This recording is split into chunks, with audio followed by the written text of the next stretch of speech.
There's a very good article in The Atlantic called Trump's Next Coup Has Already Begun. And the article is by Barton Gellman.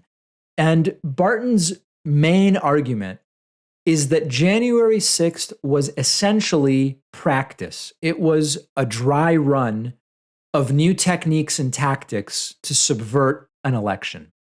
And Gellman says that now Donald Trump's GOP, whether Trump himself is part of it or not, and that's a really important thing, whether or not Trump is part of Trump's GOP, they are now much better positioned to subvert the next election. And Gellman points out, among a number of important things, that the next coup is likely to look a lot less like a coup. And this is what's so dangerous and pernicious about it. And it's really like, if you have one takeaway from this story, it's the coup is going to look a lot less like a coup. If you can make the coup attempt not look like one, it is way more likely to succeed, and it's way more likely to raise eyebrows and ruffle feathers. After the 2020 election, and even in the lead up where Trump was already talking about, I might not accept the results, et cetera, Trump's actions looked like a coup attempt. The January 6th insurrection blatantly looked like a coup attempt. Trump trying to strong arm Mike Pence, obvious coup attempt. But the next one might not so obviously look like a coup. They tried it in 2020 in a pretty damn brazen way. But after seeing what worked and what didn't work, now they're in a position to be able to set up the next attempt slightly more surreptitiously. They're setting up systems to have partisan control over which ballots are counted and which ballots are thrown out. They're creating partisan mechanisms to certify or reject election results on the basis of party lines. And as Gellman writes in The Atlantic, and read the article, we're linking to it, it's very good, they are driving out or stripping power from election officials who refuse to go along with the coup attempt from last November and December and January. I mean, the attempt really lasted quite a long time. And remember that even their legal arguments failed in 2020. They had those dozens of court challenges. They were all thrown out. But they are fine-tuning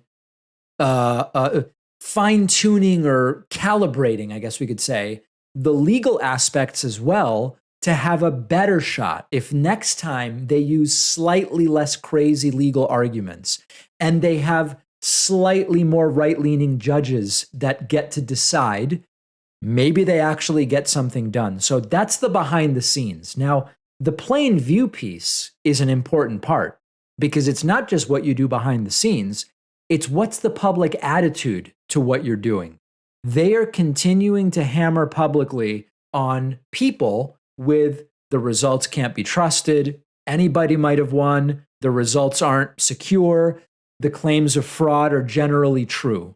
The idea there is you fine-tune the mechanisms behind the scenes, you create a public that believes you can't trust the results, you're much more likely to set yourself up for some level of success, both by having the tactics in place and by having as much of the population as possible in a state of mind where they say, I don't really know who won. Let them do it. Let them do this because it's not even really clear who won because there's so much fraud.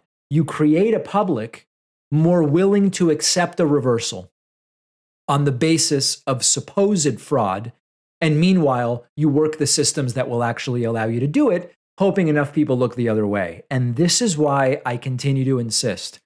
The 2020 big lie and the insurrection, it's a horror, not just for what it was on the merits, but it's a horror for what it might open the door to in the future. Because I don't want to say it almost worked, but it came closer to having an impact than we would like to see. And I hate to say this because it's really scary. I don't know that Joe Biden and the current slate of Democrats are really set up to fight it. I'm not saying they're incapable, but they don't seem to either be paying enough attention or be willing enough to really do what it takes. There's not enough public awareness here about the fact that this is not, it's not like, oh, we tried a coup in 2020, we didn't get it, that's it, now we're going to try to win on policy, right? I mean, that's not what they're doing. There are not enough safeguards being put in place to counter what Republicans have done in the last year. And quite frankly, I mean, you could even go back and say what happened in 2000 in Bush v. Gore with the Supreme Court, Catherine Harris, Florida. That should have been, maybe it was, I mean, it should have been a signal that they are going to do it again and they're going to try harder and harder. And they are going to try to win, not by getting more votes, by earning votes. They're going to try to do it with voter suppression, gerrymandering, and now this new level, which is just saying we won and trying to sue their way into office. The left may partially be weaker, but also the left is not even playing the same game. The right have given up on governance and policy completely. They've given up on convincing voters what we offer is better and we can prove it. They certainly will say what we offer is better because they're offering communism, which is a lie. But they are about cultural issues. They're about owning the libs. They're about winning by gerrymandering and cheating. Everything they do is done with the next election in mind. How can we take the next election? This applies to voters as well.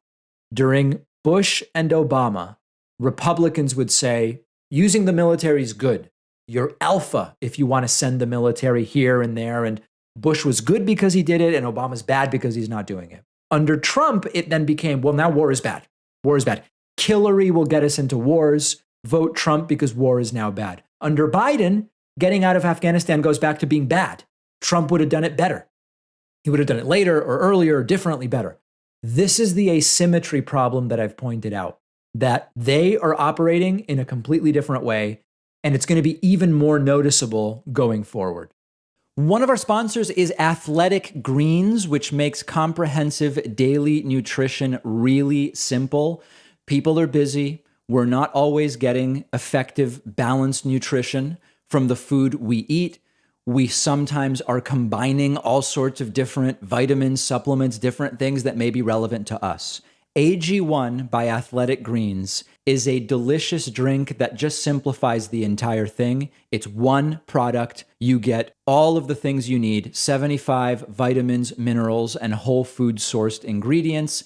It's a multivitamin, it's a multi-mineral, it's a probiotic, green food blend in one daily serving, really easy, high quality, bioavailable ingredients can fill those nutritional gaps in your diet, and they can help with gut health and digestion and support you in other ways. And they can replace multiple products and pills that you might be taking. It's just one drink, really simple. I've been enjoying the AG1 drink by Athletic Greens. Tastes good, helps me get everything I'm trying to get. Athletic Greens is giving my audience a free 1-year supply of vitamin D and 5 free travel packs with your first purchase when you go to athleticgreens.com/Pacman. The link is in the podcast notes.